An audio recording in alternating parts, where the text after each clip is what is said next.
இந்த இடத்துல நீங்க ஒரு ப்ராப்பர்ட்டி வாங்குனீங்கன்னா 2 வெஹிக்கிள் ஃப்ரீயா தராங்க உங்களுக்கு. வேப்பம்பட்டில் ஒரு ஆன் ரோடு ப்ராப்பர்ட்டி தான் ASHWATH Holmes.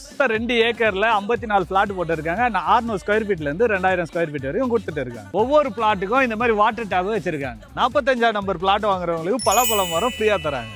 Veppampattu railway station, bus stop, Tirupati highway இது எல்லாமே சைட்டுக்கு பக்கத்திலே இருக்கு. என்ட்ரன்ஸ்லயே ஒரு ஆர்ச் கொடுத்துருக்காங்க. பிளாக் டாப் ரோடு போட்டிருக்காங்க. வாட்டர் டேப் வச்சிருக்காங்க. சுத்தி காம்பவுண்ட் சேர் போட்டிருக்காங்க. சைட்டுக்குள்ளே 3 phase EB வச்சிருக்காங்க. ஸ்ட்ரீட் லைட்டா வச்சிருக்காங்க. Pattabiram title park, upcoming metro station இது எல்லாமே வெறும் 10 நிமிஷத்துல நீங்க போயிடலாம். இந்த சரௌண்டிங்ல 3000 3200 போயிட்டு இருக்கிற இடத்துல இவங்க ஃப்ரீ லான்ச்சிங் ஆஃபரா 2190 ரூபாய் கொடுக்குறாங்க per ஸ்கொயர் ஃபீட். சைட்டுக்கு பக்கத்திலே வேலாமால், வித்யாலயம், குறிஞ்சி CBSE ஸ்கூல். காலேஜஸ் பாத்தீங்கன்னா Bajrang engineering college, Jaya college, Hindu college, ஏகப்பட்ட காலேஜ். இந்த சைட்டுக்கு DTCP RERA அப்ரூவல் வாங்கி வச்சிருக்காங்க. 90% வரைக்கும் லோன் அரேஞ்ச் பண்ணி தராங்க. இந்த சைட்டை பத்தி வேற ஏதாவது டீடைல் வேணா ஸ்கிரீன்ல போற நம்பருக்கு உடனே கால் பண்ணுங்க. சைட் விசிட் பண்றதுக்கு அவங்க கேபா அரேஞ்ச் பண்ணி தராங்க.